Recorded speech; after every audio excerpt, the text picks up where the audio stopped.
자, 학생 여러분 안녕하세요. 벌써 가을이 다 돼가는 같은 그런 느낌입니다.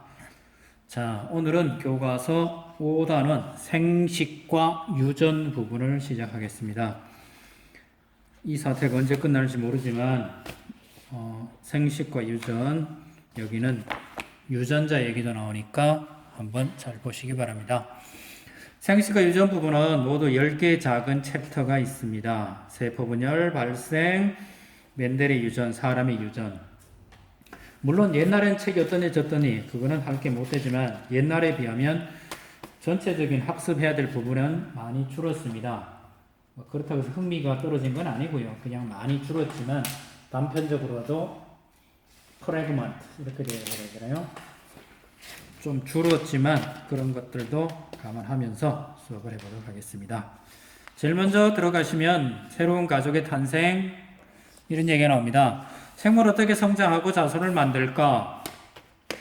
모든 별로 관심 있는 생물의 생장을 번식 활동과 관련된 자료를 찾아보자. 저는 많지만 저 얘기는 안 들을게요. 전 개인적으로 제일 좋아하는 생물은 전 낚시꾼입니다. 붕어를 굉장히 좋아합니다. 붕어, 산골짜기에 있는 게 아니고 넓은 논에 또는 저수지에 살고 있는 붕어. 붕어는 역시 척추가 있는 생이고요. 경골어류입니다. 뼈다구는 딱딱하고요. 물고기 모양하고 있으니까 경골어류에 들어가고요. 몸은 비늘이 덮여 있고요. 암수의 비는 암컷과 수컷의 비는 낚시를 해보면 압니다. 암컷이 한 90%, 수컷이 약 10%입니다.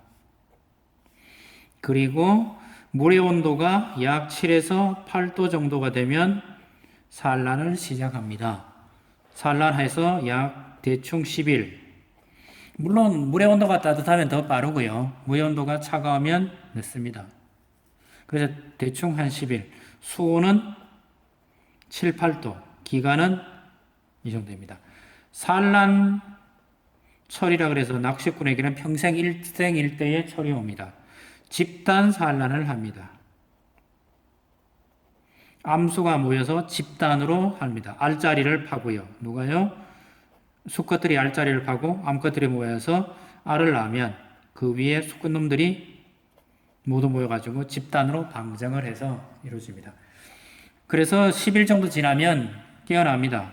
깨어났을 때 배에다가 노란 알주머리, 황이라 그러죠. 이런 가지고 다니는 이런 모양의 대충 이렇게 생겨 먹은 이 붕어가 치어가 납니다. 요거는 붕어입니다. 요거 싹 다 없어지면 크기가 거의 호박씨만 하다 그래요. 호박씨만큼 작아집니다. 그리고 이 녀석이 1년에 보통 7cm 정도 큽니다. 7cm 정도 크고 3년이 지나면 약 20cm 정도 되는데 이때 정도 되면 물론 급한 녀석들은 2년 만에 2년 정도면 14cm 정도 돼요. 10cm 내외입니다. 10cm 또는 14cm 내외 정도가 되면 산란에 참여를 합니다. 근데 아래 나는 숫자가 좀 작습니다. 수천 개지만 10년 이상이 넘어가가지고 한 40cm에서 50cm 정도 되면 1년에 알을 낳는 횟수가 2번으로 늘어나고요. 아래 숫자는 1년에 총 낳는 숫자는 약 10만 개 이상이 됩니다. 한 번에 한 4, 5만 개를 낳습니다. 많죠. 물론 이 중에 성어가 될 확률은 1% 미만입니다. 어른까지 될 확률은 1% 미만이고요. 대부분 1년 미만에서 죽습니다. 깨어날 확률은 10%. 10%도 그래도 우습게 생각하면 안 돼요. 5만 개에 10%니까 5천 마리고요. 한 마리가 5천 마리 된다는 얘기예요. 10마리만 있으면 얘기가 달라지죠. 그럼 넓은 연못에 붕어 10마리만 있겠습니까? 100마리가 있다 그러면 어마무시하게 많죠. 이런 걸 가지고 뭐라 그럽니까? 붕어의 종의 연속성 이렇게 부릅니다. 그래서 되고 10년, 2, 3년 지나면 다시 이 경우를 돌죠. 종의 연속성 그럽니다. 생명을 가진 물체는 전부 생명을 가진 모든 물체는 모든 생물은 종의 연속성을 유지하려고 그럽니다. 부정할 필요 없습니다. 여러분도 생물의 일종이고요. 저도 생물입니다. 그래서 종의 연속성에 대해서 굉장히 집착합니다. 모든 생물체는 다 여기에 들어갑니다. 생물이 자손을 남기는 까닭을 설명해보자. 이유 없습니다. 생물이니까 자손을 남깁니다. 다른 이유 설명하시면 안 됩니다. 암석이나 바위 또는 물, 바람 같은 거는 자손을 안 만듭니다. 생물이니까 자손을 남깁니다. 이유는 없습니다. 생물이기 때문입니다. 살아있는 모든 것들은 종의 연속성을 유지하려고 그럽니다. 왜? 그러면 안 됩니다. 그냥 그렇다입니다. 다음 넘어가 볼게요. 한 페이지 넘어가시면서 오늘 여기 간단하게 하고 정리하도록 할게요. 세포의 분열 이런 말도 했습니다. 세포 분열 원론적으로만 얘기할까요? 세포 분열 아주 쉽게 하면 세포가 성장을 합니다. 충분히 성장을 하면 다시 분열이 됩니다. 분열됐을 때 다시 충분히 성장을 하면 다시 분열합니다. 그러니까 세포는 성장 분열을 반복한다라고 그래도 돼요. 무한 반복하는 것이 있습니까? 무한 반복하면 암세포죠. 무한 반복하면 암세포입니다. 내 손가락의 세포가 무한 반복해서 계속 커진다고 생각해 보세요. 내 몸이 기형이 되지. 그럼 어느 순간에는 멈추겠죠. 여러분들은 2학년 때 호흡이라는 걸 배웠습니다. 왜 갑자기 뜬금없이 호흡입니까? 그냥 따라오시기 바랍니다. 호흡은 공기와 혈관 사이에서도 일어납니다. 이걸 가지고 우리 교과서는 외호흡이라고 합니다. 어디에서 일어납니까? 허파에서 일어납니다. 공기 중에서 혈관 속으로 O2가 들어오고 혈관에서 공기 중으로 CO2가 나가죠. 이렇게 둘이 이걸 뭐라 불러요? 가스 교환이라고.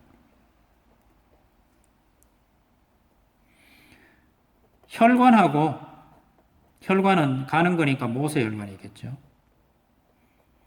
모세혈관에서 조직 사이에서도 일어납니다. 세포 조직이죠. 혈관에서 조직으로 O2가 들어가고요. 반대로 CO2가 나옵니다. 하나 더 있죠. 혈관에서 모세혈관 쪽으로 영양분이 들어가고 반대로 나오는 것은 노폐물이 나옵니다. 노폐물은 물과 이산화탄소고 그 다음에 암모니아 요소가 나온다라고 그랬죠. 요거는 언제 다 배웠습니까? 2학년 때 했습니다. 요거는 외호흡. 이거는 세포 내에서 일어난다 그래서 내호흡. 이렇게 봅니다. 세포 분열은 왜 일어납니까? 세포 분열은 왜 일어납니까? 이유는 간단합니다. 짧게 설명하면 그냥 물질 교환을 잘하기 위해 세포는 자신의 뭘 줄여요? 크기를 줄인다. 이게 분열의 정의입니다. 또 한 가지는 세포는 뭘 합니까? 활동을 합니다. 세포는 활동을 할 때 큰 게 잘합니까? 작은 게 잘합니까? 작은 것이 잘합니다. 작은 것보다는 큰 것이 활동을 잘합니다. 일은 어른이 잘하지 꼬맹이가 잘하지 않습니다. 근데 문제가 생기죠. 커지면 물질 교환이 안 돼요. 커지면 뭐가 안 된다고요? 물질 교환. 물질 교환이 뭐예요? 혈관과 조직 사이에 산소와 영양분을 주고받는 것. 이산화탄소와 암모니아를 버리는 것. 이건 물질 교환이에요. 물질 교환이 힘들어진다. 그러면 어떻게 돼야 돼요? 분열을 해야 되죠. 답이 나왔네요? 세포는 죽은 겁니까? 살아있는 겁니까? 살았습니다. 살았으면 산소가 필요하고 영양분이 필요합니다. 보이시나요? 산소가 필요하고 영양분이 필요합니다. 세포는 활동을 해야 됩니다. 그럼 큰 것이 자랍니다. 그러니까 세포는 덩치를 키우는 게 좋습니다. 커지면 물질 교환이 힘들어집니다. 그럼 쪼개집니다. 그럼 다시 위에 이거 수정해 볼까요? 세포는 어떻게 돼요? 성장하면 충분히 자기가 활동하게 되죠. 활동하게 되면 노폐물 버리기가 힘드니까 다시 분열을 하고 나서는 물질 교환은 잘 되니까 일을 잘하려면 다시 자기 덩치를 키우고, 그럼 활동은 잘하겠지만 다시 노폐물 교환이 안 되니까 다시 분열하고, 이 과정을 반복하게 됩니다. 세포 분열은 왜 필요합니까? 물질 교환을 잘 하려고. 세포 교환은 왜 해요? 물질 교환을 잘 하기 위해서 그랬습니다. 구체적으로 물질은 뭐예요? 산소, 영양분 받아들여야 되고요. 이산화탄소, 노폐물은 버려야 됩니다. 이걸 바꿔치기를 잘해야 세포는 활동을 잘하게 됩니다. 그래서 커지는 것보다는 적당하게 커지고 적당하게 활동하는 게 좋습니다. 그래서 세포 분열은 계속해서 일어납니다. 세포 분열이 가장 활발할 때는 언제입니까? 세포 분열이 가장 활발할 때는 보통 성장기라고 그럽니다. 또는 손에 상처가 났을 때는 소입됩니다. 세포의 크기는 똑같습니다. 똑같다 그래도 됩니다. 물론 알 같은 것은 비정상적으로 크지만 활동을 안 하니까 빼고요. 쥐의 세포든 코끼리의 세포든 세포의 크기는 같습니다. 그럼 쥐보다는 코끼리가 세포 숫자가 많습니다. 사람이든 개미든 세포의 한계 크기는 같아요. 근데 사람은 세포의 수가 많고 개미는 세포의 수가 작습니다. 됐나요? 세포 분열을 해야 되는 이유는 무엇입니까? 물질 교환을 잘 하기 위해. 물질 교환은 산소는 받아들이고 이산화탄소는 내보내는 것. 영양분은 받아들이고 노폐물은 방출하는 것. 물질 교환 이렇게 부릅니다. 교과서 볼게요. 세포 분열 정의가 여기 나와 있으니까 한번 정의 봐두시고요. 세포 분열이라고 한다. 산소와 영양소를 받아들이고 생명활동에 내보낸다. 이걸 물질 교환이라고 한다. 누가요? 세포가. 그러려면 적당하게 작아져야 한다. 세포 분열에는 체세포 분열이 있고요. 생식세포 분열이 있습니다. 이거는